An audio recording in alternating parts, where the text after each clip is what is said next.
जय हिंद फ्रेंड्स, कैसे हैं आप लोग। आई होप आप लोग अच्छे होंगे और मस्त होंगे।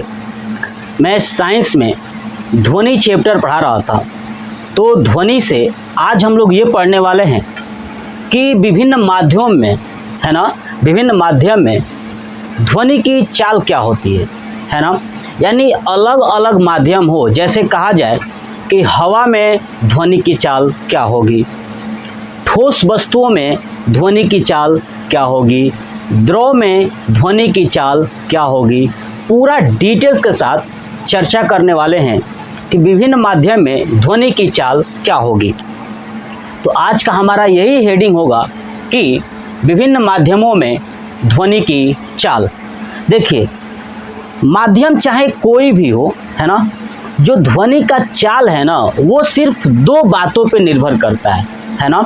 माध्यम कोई भी हो, चाहे ठोस हो, द्रव हो या गैस हो, जो ध्वनि की चाल है वो सिर्फ दो बातों पे निर्भर करती है। पहला, उस जो भी पदार्थ है ना, या ठोस है, द्रव है या गैस है, उसका प्रत्यास्थता कितनी है ना, उसकी प्रत्यास्थता कितनी है। और दूसरा, उसका घनत्व कितना है। ठीक है, अगर जिस पदार्थ का घनत्व बहुत ज़्यादा है, क्या है, बहुत ज़्यादा है, इसका मतलब ध्वनि उसमें तेज जाएगी। ठीक है, और जिस पदार्थ का घनत्व कम है, इसका मतलब उसमें ध्वनि कम जाएगी। बात क्लियर। तो यही चीज़ मैंने बोर्ड पे लिखा है, देखिए कि माध्यम में ध्वनि की चाल प्रत्यास्थता एवं घनत्व पर निर्भर करता है ना। प्रत्यास्थता उसकी क्या है और घनत्व क्या है। ठीक है, तो समझिए प्रत्यास्थता क्या होता है। देखिए, जैसे मेरे पास मार्कर है, दिख रहा है ये मार्कर, इसका मतलब अगर मैं इसे खींच पा रहा हूँ, है ना, तो इसमें इलास्टिसिटी है, जिसको इंग्लिश में, हिंदी में प्रत्यास्थता बोलते हैं और इंग्लिश में इलास्टिसिटी बोलते हैं। मतलब अगर खींच पा रहा हूँ, ठीक है ना, तो प्रत्यास्थता, यानी इसको कितना खींच पा रहा हूँ, ये प्रत्यास्थता हो गई। और घनत्व, ये अपने आप को कितनी पकड़ बना के रखी है, ये घनत्व हो गया। और इन दोनों चीज़ों पे निर्भर करता है। ठीक है, कौन, जो ध्वनि है, ध्वनि की चाल प्रत्यास्थता और घनत्व दोनों पर निर्भर करती है। ठीक है, अगर माध्यम अलग अलग हो तो ध्वनि की चाल भी अलग अलग होगी। जैसे समझिए, ये मार्कर है तो ये ठोस है, क्या है ये, ठोस।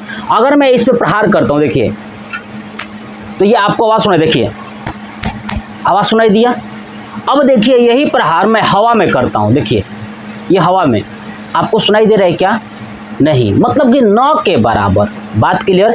यानी अलग अलग माध्यम में ध्वनि की चाल जो है कि अलग अलग होती है। बात क्लियर। दूसरा पॉइंट सही है कि अलग अलग माध्यम में ध्वनि की चाल अलग अलग होती है। तो ध्वनि की चाल भी बराबर रूट में E/D।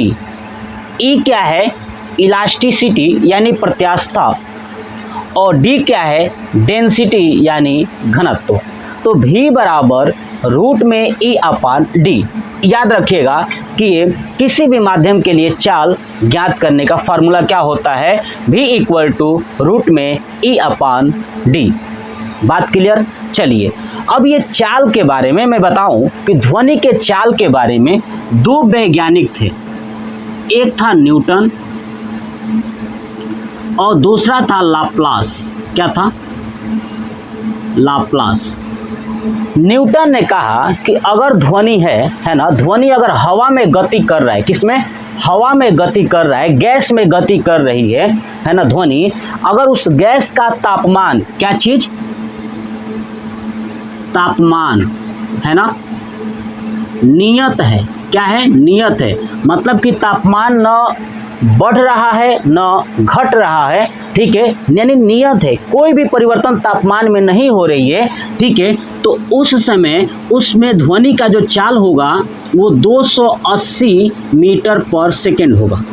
किसने बताया, न्यूटन ने क्या कहा कि भैया जो ध्वनि है ना, अगर वो हवा में चल रही है ना, हवा में उसकी गति है, गैस में गति है, अगर उस गैस का तापमान नियत है तो उसमें जो ध्वनि का चाल होगा 280 मीटर पर सेकेंड होगा। लेकिन एक वैज्ञानिक और था, लाप्लास, है ना, क्या नाम था, लाप्लास। इसने कहा कि नहीं, अगर हवा में ध्वनि चल रही है, किसमें? हवा में ध्वनि चल रही है, ठीक है ना, और ध्वनि का ऊष्मा नियत है, क्या है? ऊष्मा। ध्यान से सुनिए, न्यूटन ने कहा कि तापमान नियत है यानी ताप नियत है, और लाप्लास ने कहा कि नहीं, अगर हवा है और उसमें ऊष्मा नियत है, क्या है? ऊष्मा नियत है, तो उस समय जो ध्वनि का चाल होगा ना वो 332 मीटर पर सेकेंड होगा। क्या होगा? 332 मीटर पर सेकेंड। अब इन दोनों बातों में जंग छिड़ गया भैया। न्यूटन कह रहा है कि 280 मीटर पर सेकेंड है, लाप्लास कह रहा है कि 332 मीटर पर सेकेंड है, लेकिन एक डिफरेंट है कि न्यूटन ने कहा कि तापमान नियत होना चाहिए हवा में, और लाप्लास ने कहा कि ऊष्मा नियत होना चाहिए। अब लोगों ने इन दोनों पे जांच करना स्टार्ट किया, प्रयोग किया, और बहुत ज़्यादा प्रयोग करने के बाद जो है कि लाप्लास सही निकला। क्या निकला? लाप्लास सही निकला, और ध्वनि की चाल हवा में 332 मीटर पर सेकेंड होती है। ये याद रखिएगा कि ध्वनि की चाल जो है हवा में 332 मीटर पर सेकेंड किसने बताया था? लाप्लास ने बताया था। ये थी ध्वनि की चाल। अब समझिए 332 मीटर पर सेकेंड, आप देखेंगे कहीं कहीं बुक में लिखा होता है 331 मीटर पर सेकेंड, बट एक्यूरेट याद रखिएगा 332 मीटर पर सेकेंड, ये करेक्ट वैल्यू है, राइट। अब देखिए ये हवा में है, ध्वनि की चाल किस में है? हवा में है, यानी हवा में। अब देखिए हवा, लाप्लास ने कहा कि ऊष्मा नियत हो, तो ऊष्मा नियत हो तो कितना हो? तो वो 0 डिग्री सेल्सियस। कितना हो?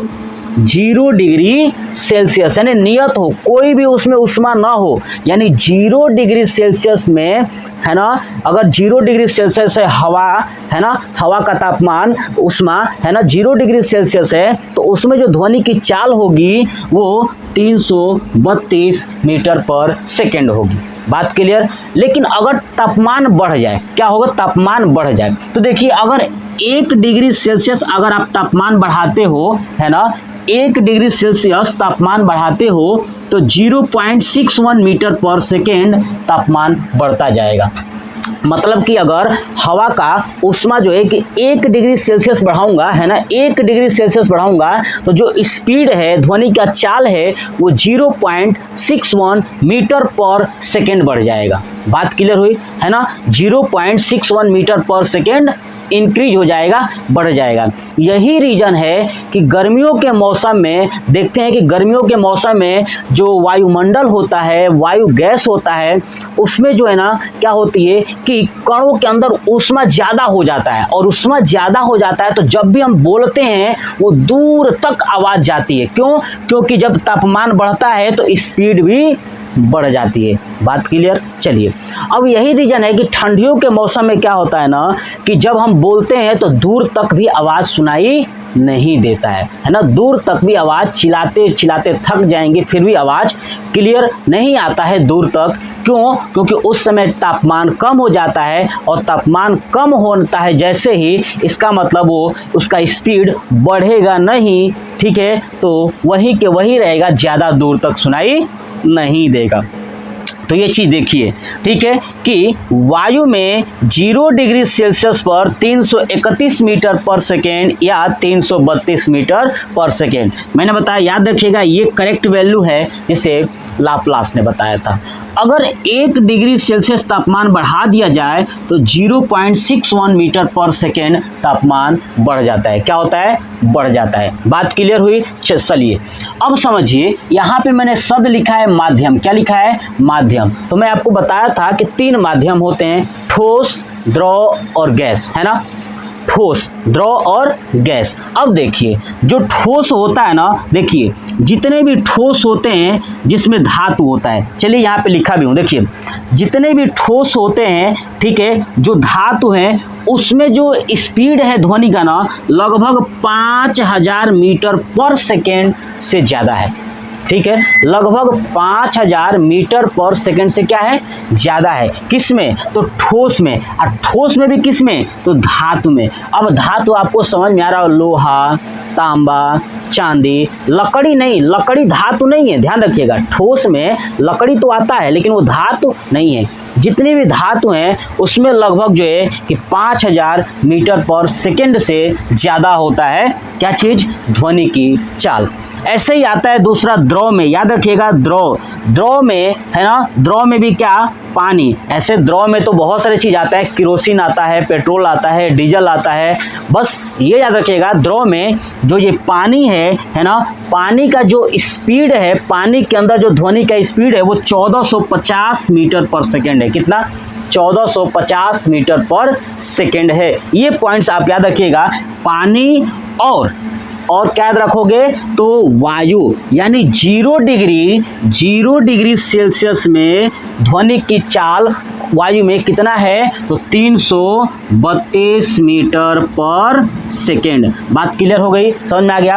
अब अगर 1 डिग्री सेल्सियस तापमान बढ़ाता हूं तो 0.61 मीटर पर सेकेंड तापमान बढ़ जाएगा। दूसरा चीज, ये एग्जाम में एक बार पूछा गया था, बताइए 32 डिग्री सेल्सियस पर 22 डिग्री सेल्सियस पे जो है कि हवा में ध्वनि का चाल कितना होगा, तो 344 मीटर पर सेकेंड। कितना, 344 मीटर पर सेकेंड। अब आप इस बात को नोट कर पा रहे होंगे कि जब गर्मी का मौसम आता है लगभग जो है कि 40 डिग्री सेल्सियस हो जाता है, तो आप मुझे कमेंट बॉक्स में कमेंट करके बताइएगा कि 40 डिग्री सेल्सियस में ध्वनि की चाल कितनी होगी। 40 डिग्री सेल्सियस में ध्वनि की चाल कितनी होगी। एक बार फिर से आपको बता दूं कि 0 डिग्री सेल्सियस में 332 मीटर पर सेकेंड हो रहा है, तो 40 डिग्री सेल्सियस में ध्वनि की चाल कितनी होगी। देखते हैं कितने लोग ऐसे हैं, कितने भाई लोग ऐसे हैं जो कमेंट बॉक्स में करेक्ट आंसर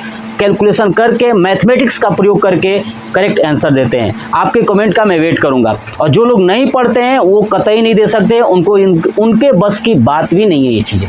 चलिए अब समझिए, तो द्रव में, पानी में कितना हो गया, 1450 मीटर पर सेकेंड। और जो ठोस है, ठोस में भी क्या है, धातु है, उसमें 5000 मीटर पर सेकेंड होता है। और वायु में मैंने आपको समझा दिया, सबसे ज़्यादा ध्वनि की चाल ठोस में होता है, उसके बाद द्रव में होता है, उसके बाद गैस में होता है। ठीक है, क्योंकि ठोस में घनत्व तो बहुत ज़्यादा होता है, उसके बाद द्रव में, उसके बाद गैस में। बात क्लियर हो गई, ठीक है। तो जिसमें घनत्व तो ज़्यादा होगा, जाहिर सी बात है उसका क्या होगा, उसमें ध्वनि की चाल ज़्यादा होगी।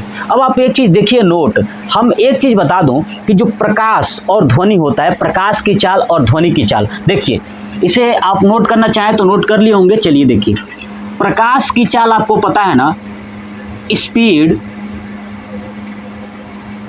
ऑफ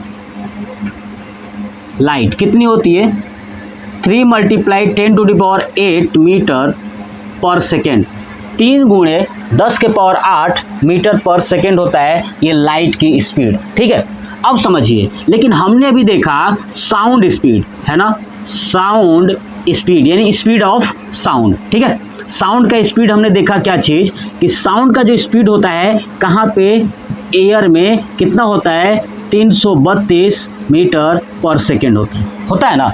अब देखिए, आप देख पा रहे हो कि ये लगभग जो है, ये लगभग देखिए 3 × 10⁸ मीटर पर सेकेंड, आइए 332, मतलब कि लाइट की स्पीड ज़्यादा है और जो ध्वनि है, ध्वनि की स्पीड कम होती है। इसीलिए जब आसमान में बिजली कड़कती है तो हमें सबसे पहले उसका प्रकाश दिखाई देता है, उसके बाद उसकी आवाज़ सुनाई देती है। क्यों? क्योंकि आवाज़ का स्पीड कम होता है और लाइट का स्पीड ज़्यादा होता है। ये चीज़ मैंने नोट में लिखा हुआ है कि देखिए, प्रकाश की चाल ध्वनि की चाल से अधिक होता है, इसलिए बिजली कड़कने पर प्रकाश पहले दिखाई देता है और ध्वनि बाद में सुनाई देती है। बात क्लियर होगी?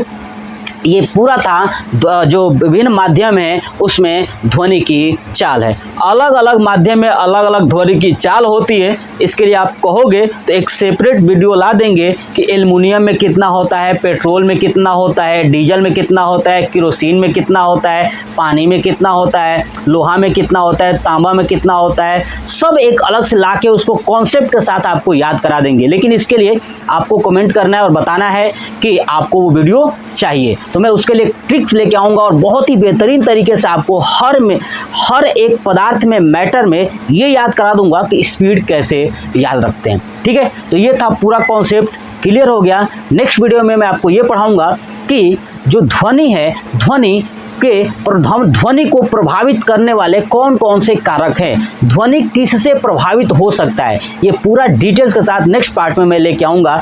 ये वीडियो कैसा लगा कमेंट बॉक्स में कमेंट करके ज़रूर बताइएगा और जय हिंद।